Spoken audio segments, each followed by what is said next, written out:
Bonjour tout le monde, gloire à Dieu. J'espère que vous nous recevez bien, que vous nous entendez bien. En tout cas, on est très heureux, oui, merci, on est très heureux de vous retrouver.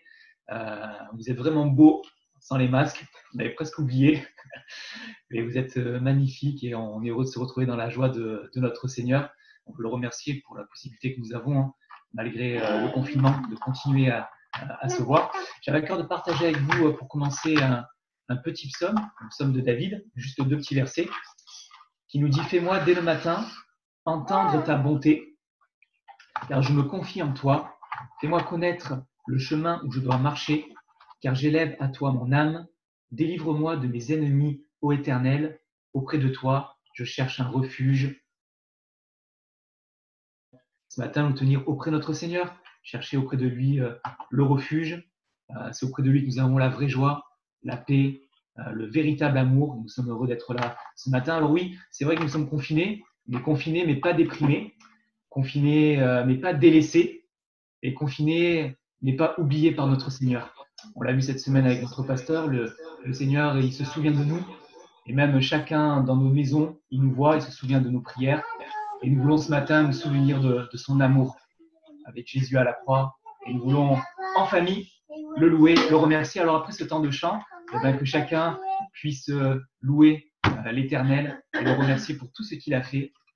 On va chanter maintenant « Gloire à Dieu ». Entendez tous l'appel, adorez l'Éternel.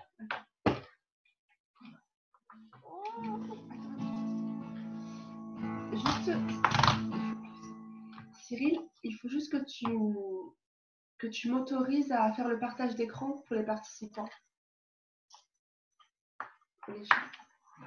Non, on ne fait pas trop de bruit, d'accord ?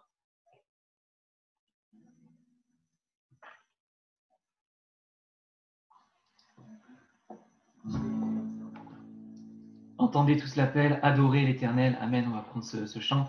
Dites-le fort, louez son nom.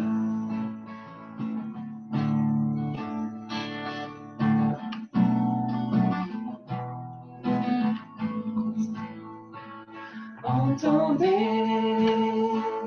tous l'appel, adorez l'Éternel, vous familles de la terre, célébrez ce que Dieu a fait, vaste et grand est l'amour envoyé du haut des cieux, le Fils de Dieu pour nous est mort, ressuscité, il vit encore. Dites-le fort, encore plus fort, annoncez ce que Dieu a fait. Dites-le fort, louez son nom, que la terre se réjouisse, car le Seigneur règne, quand son nom retentit. De la nature, un chant jaillit, car il vient juger la terre avec justice et vérité. Dites-le fort, encore plus fort, annoncez ce que Dieu a fait. Dites-le fort, louez son nom, que la terre se réjouisse, car le Seigneur règne. Dites-le fort, encore plus fort, annoncez ce que Dieu a fait. Dites-le fort, louez son nom, que la terre se réjouisse, car le Seigneur règne. Que la terre se réjouisse, car le Seigneur règne.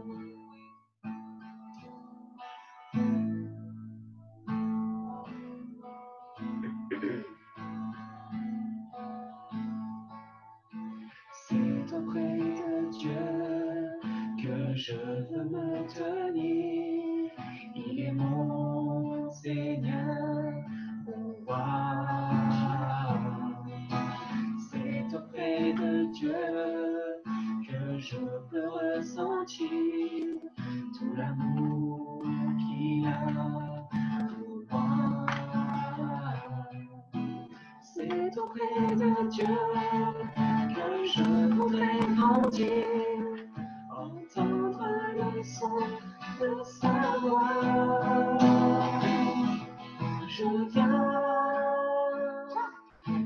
devant le trône, par ta grâce je me tiens, en ta présence je lève les yeux vers le lieu saint pour contempler ta face.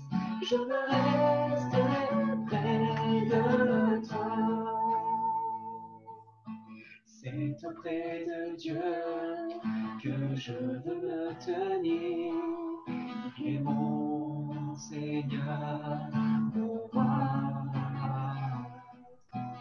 C'est auprès de Dieu que je peux ressentir tout l'amour qu'il a pour moi.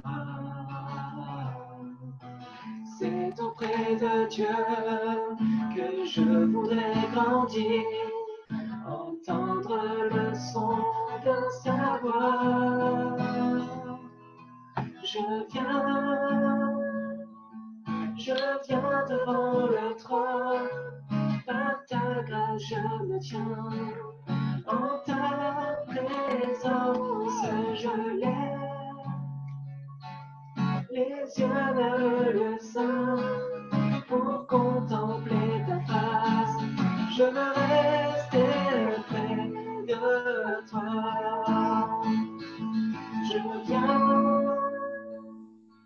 Je viens devant le trône, par ta grâce je me tiens, en ta présence je lève les yeux vers le lieu saint pour contempler ta face. Je veux rester près de toi. Je veux rester près de toi.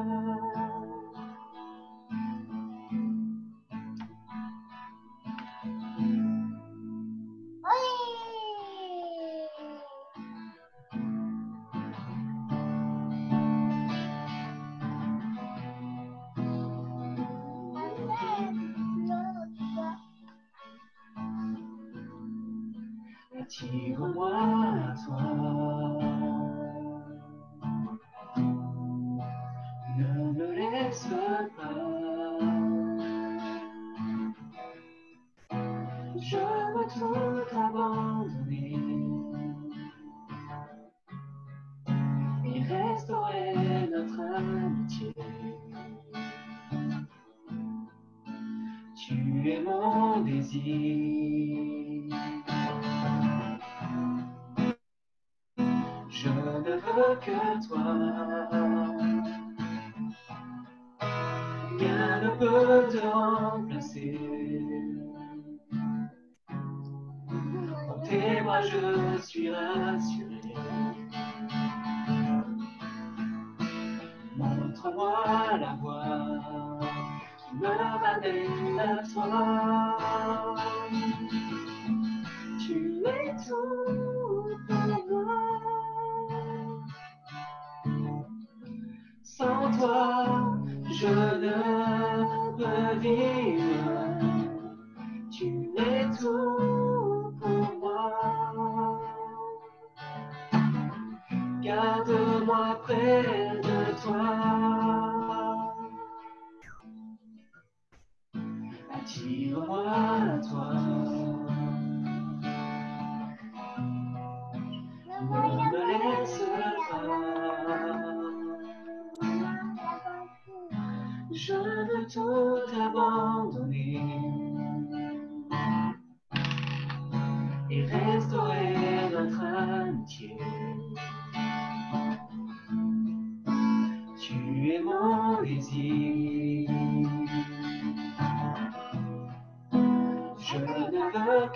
toi. Rien ne peut te remplacer. Dans tes bras je suis rassuré. Montre-moi la voie qui me ramène à toi. Tu es tout pour moi. Sans toi, je ne peux vivre. Tu es tout pour moi. Garde-moi près de toi. Tu es tout pour moi. Sans toi, je ne peux vivre. Tu es tout pour moi. Garde-moi près de toi. Garde-moi près de toi. Garde-moi près de toi.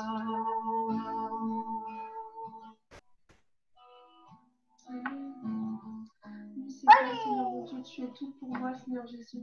Et c'est vrai, Seigneur, garde-moi près de toi, Seigneur. Merci pour qui tu es, Seigneur. Merci pour ton amour inconditionnel, incomparable, Seigneur. Merci d'avoir donné ton Fils Jésus, Seigneur, pour moi, Seigneur, pour nous qui ne méritions rien, Seigneur mon Dieu. Je te loue, Seigneur, reçois toute la reconnaissance de mon cœur, Seigneur. Aujourd'hui, Seigneur, je voudrais te dire que je t'aime, Seigneur Jésus. Et encore merci, Seigneur, pour les bienfaits de chaque jour. Merci parce que tu es fidèle, Seigneur mon Dieu. Et ta fidélité règne à jamais, durera toujours, Seigneur Jésus. Gloire à ton nom, gloire à toi, mon Dieu. Amen.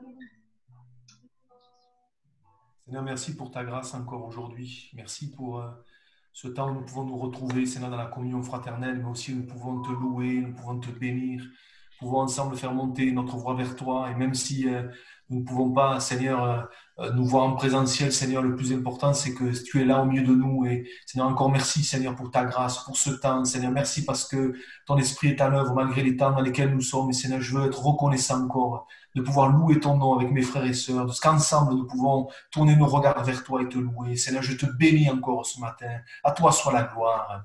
Amen. Voilà. On va peut-être juste partager une pensée dans la parole ensemble ce matin. Alors, il va falloir que je me réhabitue à faire devant un écran. Voilà. En fait, tout à l'heure, Marc a dit alors, Marc, il y en a deux. Marc Labasse, dans sa prière, a dit tout à l'heure que c'est vrai, les choses ne se passaient pas toujours comme on le voulait. Et c'est vrai que je voudrais m'arrêter avec vous sur quelque chose que, me semble-t-il, le Seigneur veut nous apprendre au travers des temps particuliers dans lesquels nous sommes. Voilà, en tout cas, je le dis au moins pour moi déjà, mais je crois que ça nous concerne tous. Alors peut-être pour introduire un petit peu cette pensée, peut-être on va lire deux versets. Alors je vous cite les textes avec les références, et puis après peut-être vous pourrez les lire à tête reposée à la maison. Dans l'évangile de Luc, au chapitre 9, deux versets, des versets qu'on connaît en principe, Luc chapitre 9, versets 49 et 50. Voilà, Luc chapitre 9, versets 49 et 50. Donc, c'est l'apôtre Jean qui va s'adresser à Jésus et qui va lui dire ceci, Luc chapitre 9, verset 49. Jean prit la parole et dit, « Maître, nous avons vu un homme qui chasse des démons en ton nom, et nous l'en avons empêché parce qu'il ne nous suit pas. » Et la réponse de Jésus est celle-ci, « Ne l'en empêchez pas, lui répondit Jésus, car qui n'est pas contre nous est pour nous. Amen. » Voilà. Je crois que s'il y a un côté positif à cette crise, à cette pandémie que nous vivons, alors quand je dis côté positif, c'est si je peux m'exprimer ainsi, parce que c'est sûr que si on se place du côté médical, c'est peut-être autre chose. Mais j'ai envie de dire de cette façon, s'il y a un côté positif à cette pandémie qu'on traverse, c'est que quelque part, elle nous a obligés à nous adapter. Elle nous a quelque part un petit peu bousculés dans nos façons de faire, bousculés dans nos habitudes. Il n'y a qu'à voir au niveau des programmes de nos réunions. On a dû s'adapter, on a dû faire différemment.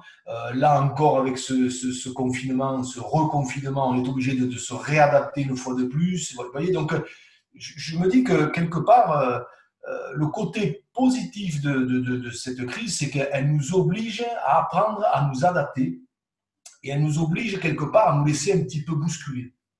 Alors peut-être vous allez me dire, mais quel rapport avec les deux versets que je viens de lire? Je crois que justement, souvent, en tout cas je le dis au moins pour moi, nous sommes ou nous avons été comme les disciples et plus particulièrement ici comme l'apôtre Jean. Vous avez remarqué que ici l'apôtre Jean, il a une idée bien arrêtée. Il a une conception bien arrêtée. C'est-à-dire que pour lui, c'était inconcevable que quelqu'un qui ne suivait pas la troupe de Jésus, c'est-à-dire Jésus et les 12, et tous ceux qui l'accompagnaient, ne pouvait pas, ici en l'occurrence il est question de chasser des démons, il ne pouvait pas le faire. Voyez, pour lui, il avait à ce niveau-là une idée bien arrêtée. Voyez, et je me dis, alors c'est pas écrit, j'aurais aimé savoir un petit peu quelle a été la réaction de Jean, quelle a été la réaction des disciples. Je me dis que certainement, c'était pas la réponse que Jean attendait. Peut-être que Jean attendait des félicitations, peut-être que Jean attendait que Jésus lui dise c'est bien, tu as eu raison, c'est ce qu'il fallait faire. Et j'ai envie de dire presque Jésus le prend à contre-pied, vous voyez. Et j'aurais aimé être une petite mouche pour voir un petit peu la réaction, un petit peu la tête qu'a fait Jean à ce moment-là, voyez. Et je me dis que quelque part, la réponse de Jésus a dû un petit peu le bousculer, vous voyez. Ça a dû certainement le bousculer. Alors ce matin, loin de moi la pensée de critiquer l'apôtre Jean, parce que je me dis en y réfléchissant un petit peu, je crois que nous avons tous, plus ou moins, dans tout un tas de domaines, ce que je vais appeler peut-être des idées arrêtées. On pense que c'est comme ça, et que ça ne doit pas être autrement, que ça doit se faire de telle et de telle façon, et pas autrement. Alors comprenez-moi bien, dans mon propos ce matin, dans ce que je suis en train de dire, je ne parle pas de doctrine. La doctrine, c'est la doctrine, elle ne bouge pas, elle ne change pas. Mais ce que je veux dire, et je vais prendre un simple exemple, c'est que je réalise avec les années de ministère, et je pense que Marc pourrait dire la même chose que moi, c'est qu'il y a des choses que, quand j'ai commencé au départ, je les voyais d'une certaine façon, et puis au fur et à mesure, en avançant, au fur et à mesure, en vivant certaines expériences, j'ai un petit peu changé de point de vue, ou j'ai un petit peu changé de mon fusil d'épaule, parce que je me suis rendu compte de certaines choses, et au fur et à mesure, le Seigneur parfois nous bouscule un petit peu, à tel point qu'il y a des choses qu'on pensait, j'avais peut-être certaines idées arrêtées, et puis j'ai un petit peu évolué avec le temps par rapport à certains domaines ou certaines choses. Et je crois, mon frère et sœur, que quelque part, on a besoin d'apprendre à laisser le Seigneur, quand c'est nécessaire, bien sûr, nous bousculer. Et je crois que c'est important parce que, et ça sera mon premier point, je crois que c'est important parce que quand on lit la parole, on se rend compte que le Seigneur est un Dieu bousculant. Voilà, je vais le dire de cette façon, Dieu est un Dieu bousculant. Dans le sens qu'il y a des moments où on voit que Dieu a pris le contre-pied de ce qu'on aurait pensé qu'il fasse.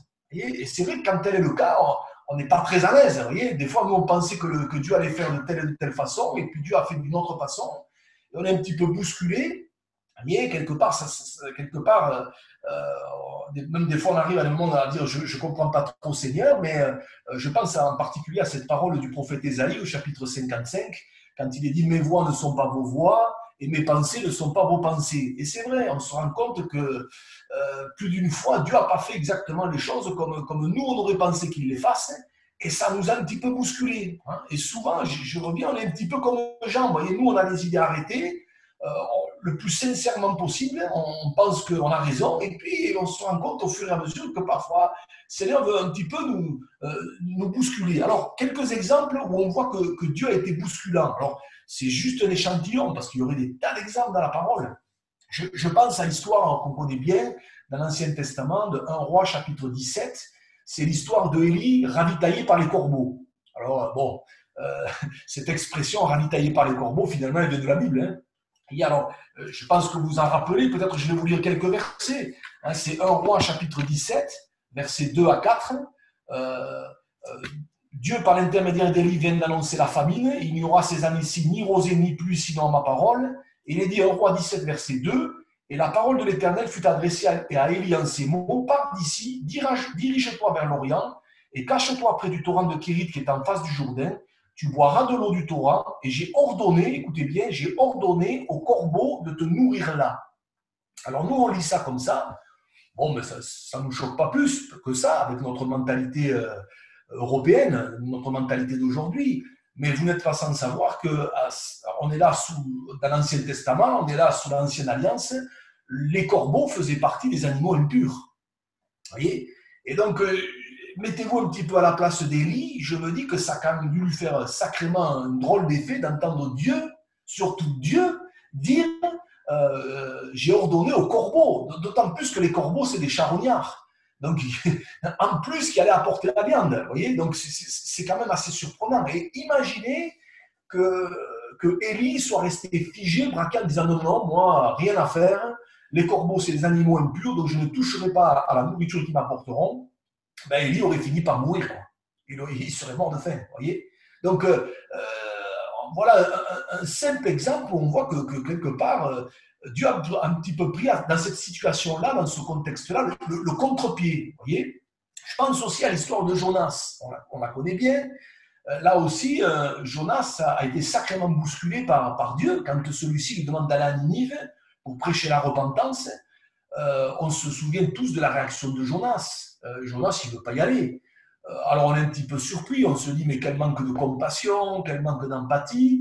Mais quand on se replonge dans le contexte, on comprend un petit peu mieux pourquoi Jonas n'a pas voulu y aller. Il faut savoir que Ninive, c'était la capitale de la Syrie, et les Assyriens avaient été méchants, avaient été d'une violence inouïe envers les Israélites. Voyez, et donc Jonas, il n'ignorait pas tout ça. Et pour lui, dans sa conception, c'était inconcevable que ces gens-là puissent obtenir grâce.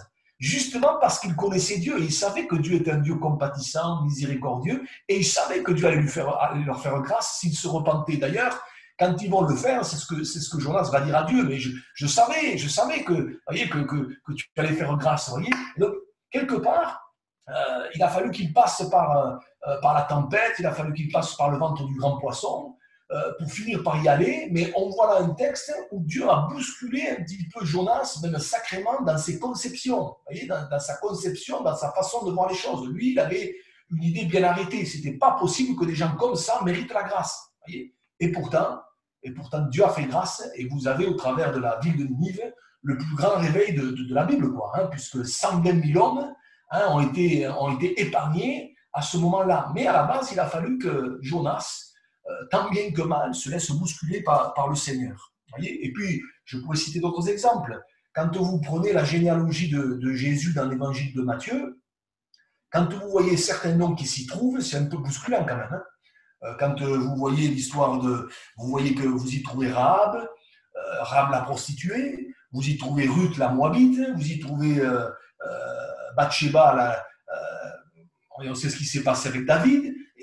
Et ces gens-là font partie de la généalogie de Jésus. Ces femmes-là font partie de la généalogie de Jésus. On est un peu bousculé quand on connaît l'histoire, quand on connaît leur passé. Je pense aussi au choix de Jésus. Quand il va choisir les 12 disciples, franchement, on n'aurait certainement pas, nous, choisi ces gens-là. Hein. On aurait été peut-être dans les meilleures écoles bibliques de l'époque pour aller choisir les meilleurs, quoi, vous voyez. Et Jésus est allé choisir des gens en Galilée, des Pierres, des gens qui n'avaient, d'ailleurs, des gens sans instruction. D'ailleurs, vous vous rappelez que dans les actes, les religieux vont dire, mais ce sont des gens sans instruction. Vous voyez, mais Jésus a choisi ces gens-là, vous voyez, ce qui a été déroutant à l'époque pour les religieux. Donc, on voit, au travers de tous ces exemples, et c'est un échantillon, que quelque part, c'est important qu'on permette à Dieu, dans certaines situations, de nous bousculer, parce que justement, Dieu est un Dieu bousculant. Voyez. Maintenant, deuxième point, et je voudrais peut-être un petit peu plus insister sur celui-là, s'il y a un homme qui a été sacrément bousculé tout au long de sa vie, et l'exemple de cet homme, il nous parle un petit peu plus, c'est l'exemple de Pierre. On connaît bien Pierre dans les évangiles, c'était un sang chaud, c'était un sacré tempérament, c'était un impulsif, hein, on s'y retrouve tous un petit peu dans ce qu'a été Pierre, voyez. Mais si vous étudiez bien sa vie, et je m'y suis penché là, je me suis dit, mais plus d'une fois, Jésus l'a bousculé, quoi. Vous voyez, et plus d'une fois, on trouve un Pierre un petit peu dans une attitude où quelque part, on ne sait même pas sa place, on dit ça n'a pas dû être facile à gérer. Alors je vous cite au moins 3 exemples dans la vie de Pierre où on voit qu'il a été bousculé, que Jésus l'a bousculé. Vous voyez, et à chaque fois, vous avez une leçon spirituelle. On le voit dès le départ.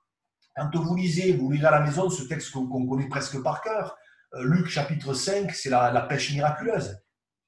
La pêche miraculeuse, bon, on connaît bien l'histoire, hein, mais nous, on lit ça vite. Mais quand on essaie de réfléchir, quand Jésus va dire à Pierre, avancez en plein eau et jetez vos filets pour pêcher, et quand on s'arrête sur ce que Pierre va lui dire, on comprend que Jésus va bousculer un petit peu la normale, là. Puisque Pierre va dire, Maître, nous avons travaillé toute la nuit sans rien prendre. Donc, je ne suis pas un spécialiste de la pêche, mais on comprend que la période propice, favorable pour la pêche, c'était la nuit. Vous voyez, à cette époque-là, on pêchait la nuit. Le jour, ce n'était pas le bon moment. Et voilà que là, en pleine matinée, alors que c'était le moment où les pêcheurs lavaient leurs filets, en tout cas, ce n'était pas le moment où ils sortaient, Jésus qui dit « Avance en plein eau, jetez vos filets pour pêcher ». Et là, nous, on lit ça comme ça, on ne s'en rend pas compte, mais Jésus va bousculer Pierre dans son fonctionnement, dans sa façon de faire. Pierre aurait pu dire, écoute Seigneur, nous c'est notre boulot, c'est notre métier, nous on sait comment il faut faire, on connaît toutes les techniques de pêche, on connaît le lac de Galilée par cœur. Seigneur, ça ne sert à rien, ça ne marchera pas, ce n'est pas le moment. Mais on se souvient que Pierre va dire, mais sur ta parole, je jetterai le filet. Et encore, Jésus avait dit, jetez vos filets. L'Évangile précise qu'il a jeté le filet. Bon, il y aurait beaucoup de choses à dire là, mais je ne vais pas rentrer sur ce point-là, mais voyez, je me mets un petit peu dans la place de Pierre, dans la peau de Pierre, ça a été bousculant pour lui, mais gloire à Dieu, il s'est laissé bousculer.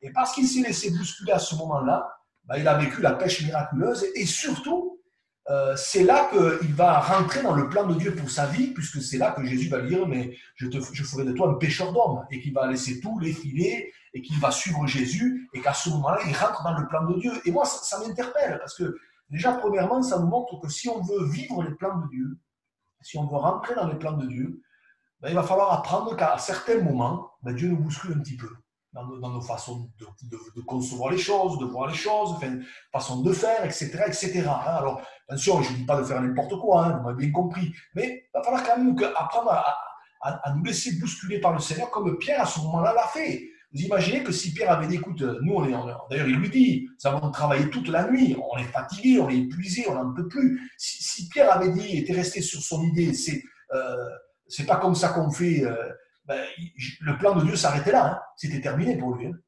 Et je crois quelque part que c'est important qu'on réalise que Dieu a des plans pour nos vies, pour nos familles, pour l'Église.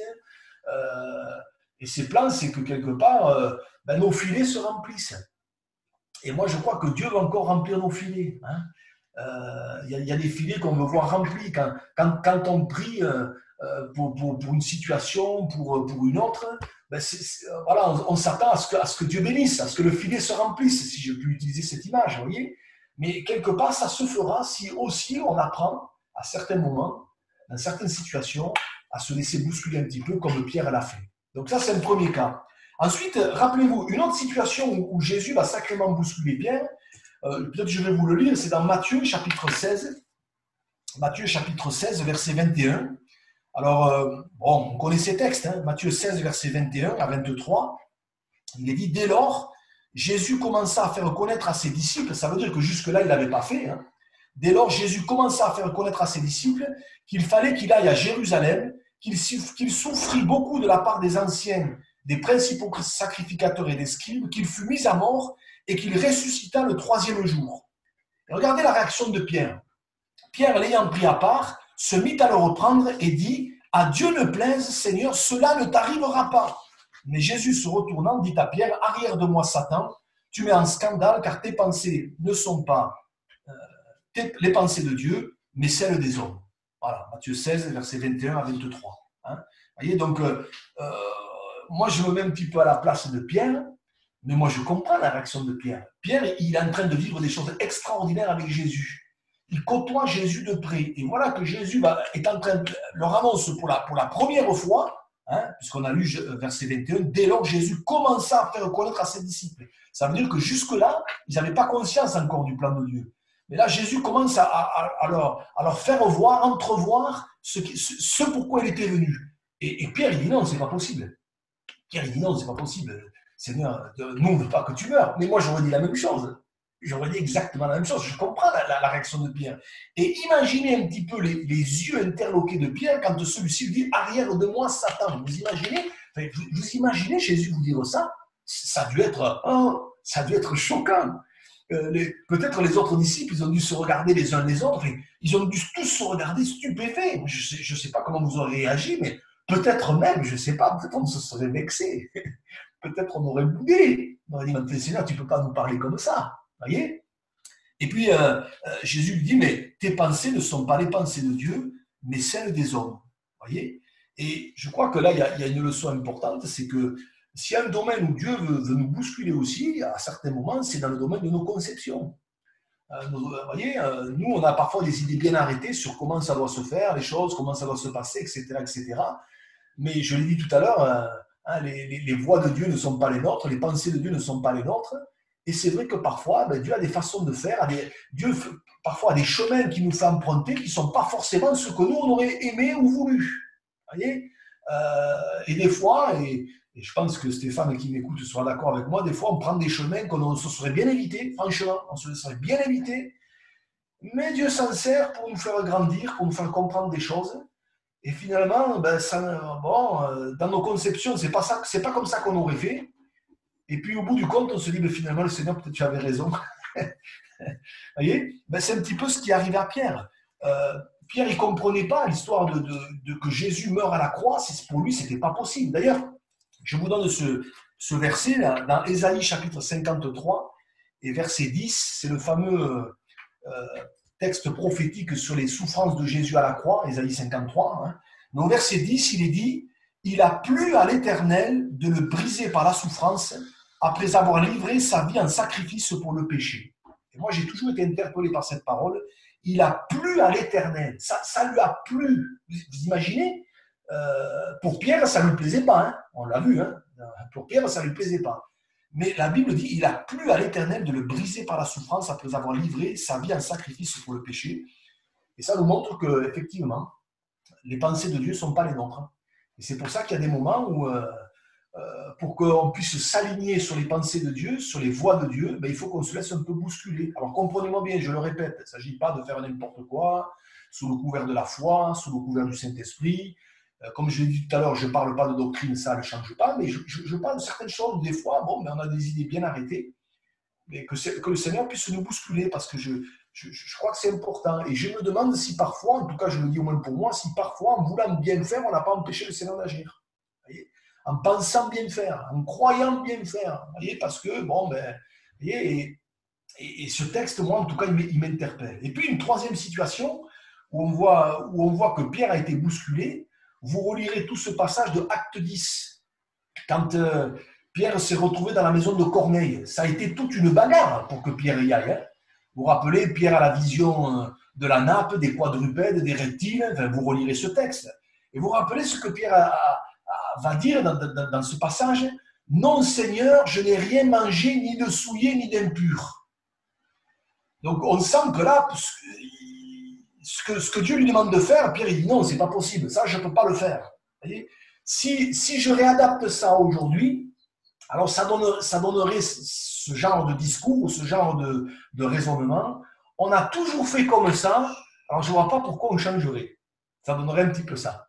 Vous voyez, on a toujours fait comme ça. Vous voyez, et je crois quelque part que, vous voyez, ça nous amène à réaliser qu'on a vraiment besoin de se laisser bousculer par Dieu. Et je crois vraiment que cette crise, dans cette crise, c'est moins une leçon qu'on a à retirer pour nous. Seigneur, s'il y a des domaines, s'il y a des choses où j'ai besoin un petit peu de me laisser bousculer par toi, ou si tu veux vraiment m'amener un petit peu à rectifier certaines choses, Seigneur, je veux l'apprendre. Je veux l'apprendre, je crois que c'est important. Je me souviens, par exemple, juste un petit témoignage sur le fait d'être figé parfois sur des idées bien arrêtées.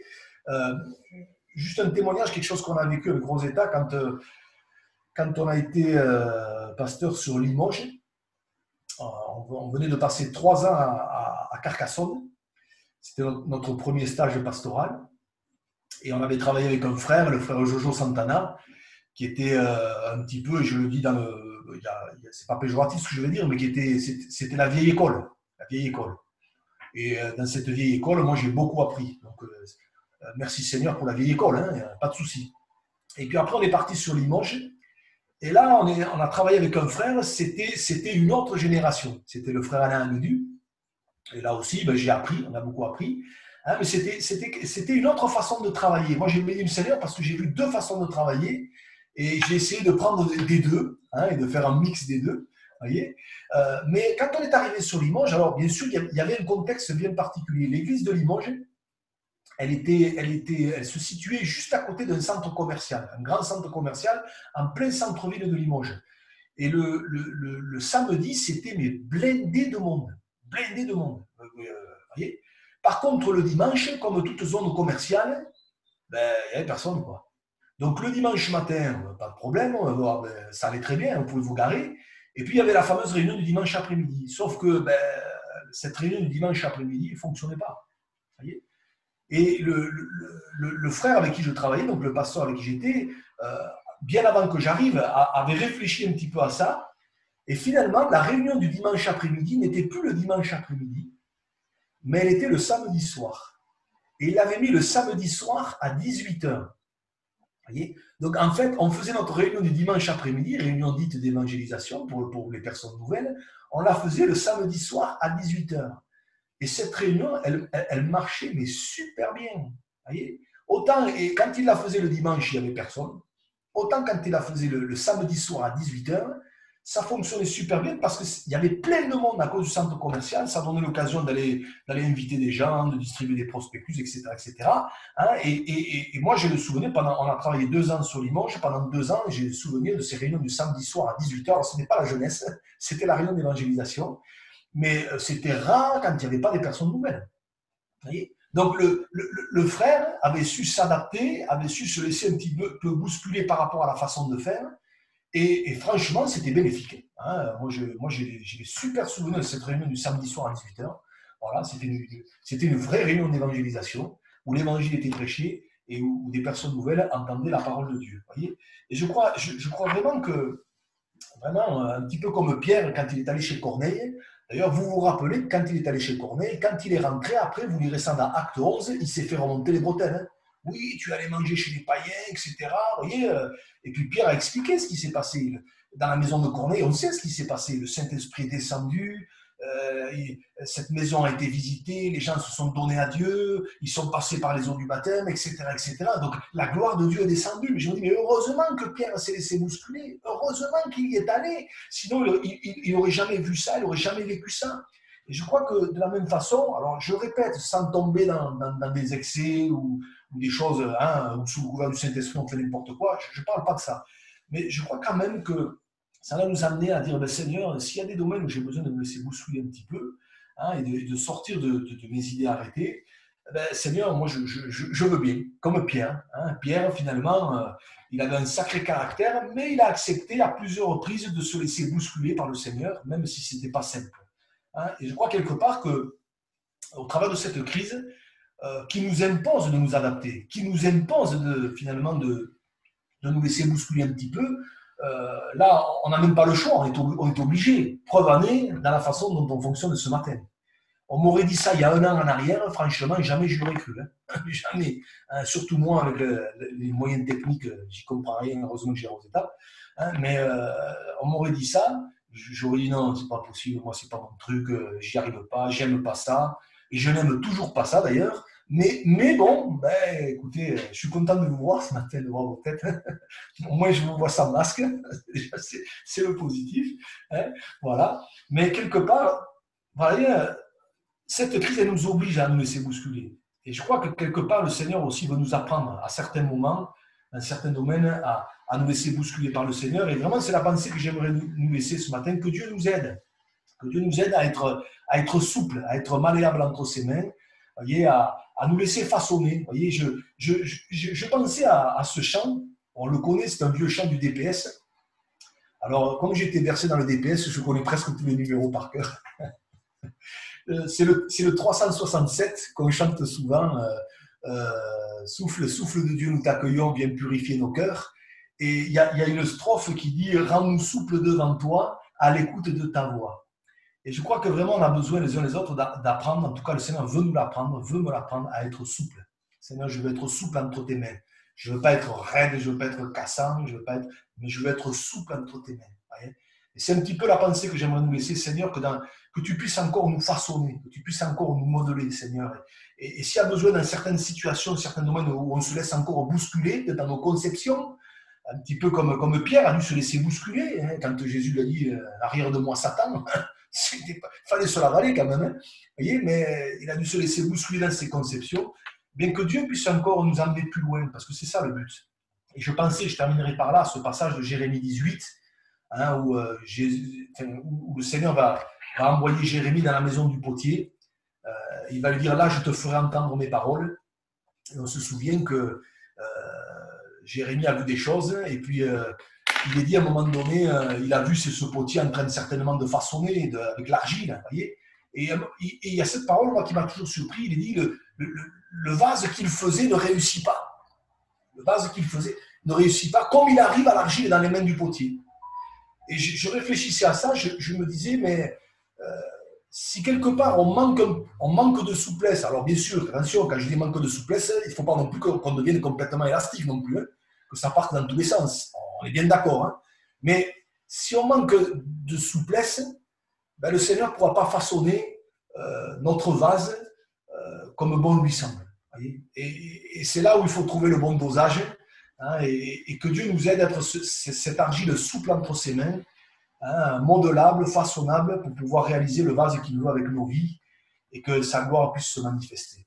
Et ben vraiment, c'est la pensée que je voulais partager avec vous ce matin, qu'on apprenne, Seigneur, s'il y a besoin qu'on soit bousculé dans certaines façons de faire, dans certaines conceptions par rapport à certaines choses, etc., ben Seigneur, fais-le. Vous savez, le Seigneur est plein de tact. Quoi qu'avec Pierre, il a fallu qu'il soit un peu plus... voyez, mais Seigneur, que tu puisses nous façonner, nous modeler. En tout cas, c'est une leçon que moi je retire de tout ça, que ça m'apprend. Hein, je me rends compte Dieu nous apprend à nous adapter, Dieu nous apprend à nous laisser un petit peu bousculer, mais je me dis gloire à Dieu. Dieu est quand même au contrôle, c'est lui qui tient tout entre ses mains. Donc bon voilà, cette crise, oui, je vais utiliser la bonne expression. Elle nous fait sortir de notre zone de confort. C'est ça. Voilà. Hein, voilà. Et si Dieu veut nous apprendre ça, ben, Seigneur, merci. En tout cas, moi, en étant devant vous, devant l'écran, là, je ne suis pas dans ma zone de confort, je vous le dis. Hein, je préfère en présentiel. Mais voilà, blague à part, que le Seigneur nous aide vraiment à nous laisser façonner, modeler comme lui le veut, comme lui l'entend. Et je suis convaincu qu'on va encore voir de grandes et de belles choses. Alléluia. On prie le Seigneur. Seigneur, merci encore ce matin pour ces quelques pensées, pour ces quelques textes. C'est vrai que Seigneur, je veux encore réaliser que tu veux nous façonner, tu veux nous modeler. Seigneur, on a besoin de toi, j'ai besoin de toi. Je te prie vraiment de nous aider, Seigneur. Je te prie vraiment, Seigneur, de te manifester. Seigneur, tu vois l'argile que nous sommes. Seigneur, nous voulons, comme dit ce chant, oui, être souple devant toi. Rends-nous souple devant toi, à l'écoute de ta voix, comme dit ce chant. Seigneur, j'ai besoin de toi. Seigneur, nous avons besoin de toi. Ce que nous voulons, c'est que d'autres te connaissent, d'autres soient sauvés. Ce que nous voulons, c'est que peut-être des fils et des filles prodigues reviennent. Ce que nous voulons, c'est que ta gloire se manifeste, Seigneur. Alors, Seigneur, sers-toi de nous. Et Seigneur, merci parce que, Seigneur, quelles que soient les situations, les circonstances, tu nous apprends. Tu nous apprends, Seigneur, à aller plus loin. Tu nous apprends à sortir de notre zone de confort, Seigneur. Vraiment pour te laisser prendre place de plus en plus dans nos vies. Oui, Seigneur, que nous diminuions et que toi, tu puisses croître. C'est vraiment ma prière, Seigneur, que je diminue et que tu croisses, Seigneur. Alors, à toi la gloire, Seigneur. Bénis mes frères et sœurs. Seigneur, aide-les, renouvelle-les. Tu connais chaque contexte familial, tu connais chaque contexte de couple, chaque personne, chaque difficulté. Seigneur, je te demande vraiment ta grâce. Je te demande vraiment de nous secourir, de nous aider. Dans le nom précieux de Jésus. À toi la gloire encore, Seigneur. Je te bénis, Jésus. Amen. Amen.